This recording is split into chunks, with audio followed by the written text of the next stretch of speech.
Alright guys, so today we are going to cover a Prusik knot. Prusik, however you want to pronounce it.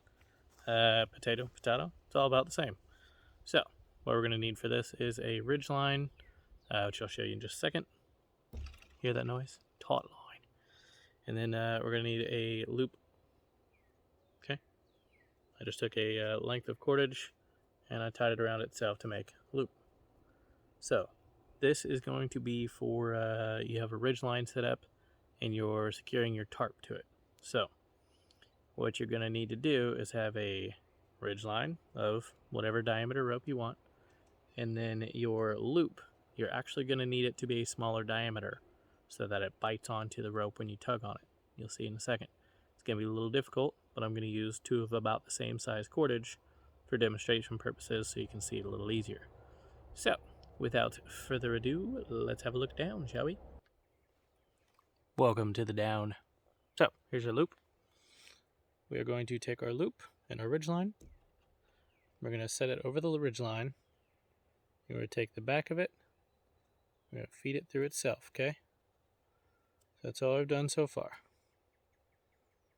Just looped it around, but we're not done. We're going to do that, and we're going to send it around again. Spread out. I like to take the tail end now and send the tail end over again. Then pull all the slack out. Like I said, it's going to be a little difficult with a larger diameter rope, but it's still doable absolutely. I'm going to dress it up. So what we have now is a knot that looks like that.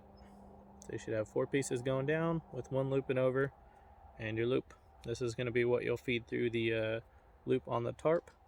Boop. And then you'll put your toggle through on this end. That way it cannot come back out. So that is a Prusik or a Prusik, potato or a potato. The point of this one is that you can manually slide it down the ridgeline as needed, okay?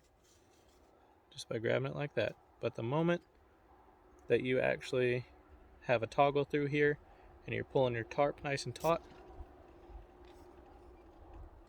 use a smaller cord. But you'll see it bites in. Okay, so bites, slides nice and easy, bites, slides easy, bites. So, show you one more time. Prusik, however you want to call it. Let's try it backwards on this side of the camera. So, put our loop over the string, boop. We're going to bend it over and pull the tail end through. Then we're going to send the tail end around again and back through the loop again. And then we're just going to pull and pull and pull, keeping it from winding over on itself. Keep them dressed up nicely.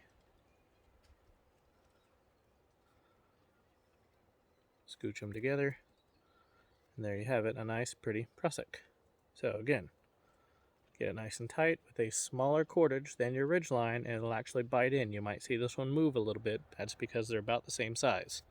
So, see, I can get it to tug. But with a smaller cord, it will not move, guys. So, nice and taut. Slide it nice and taut. You can see how it's binding in.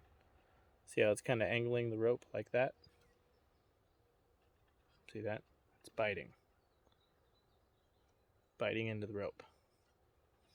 It's still working with this bigger rope, but that is a Prusik or a Prusik. So that's for ridge lines or anything really. There you go. Pretty well essential knot that you should know how to do.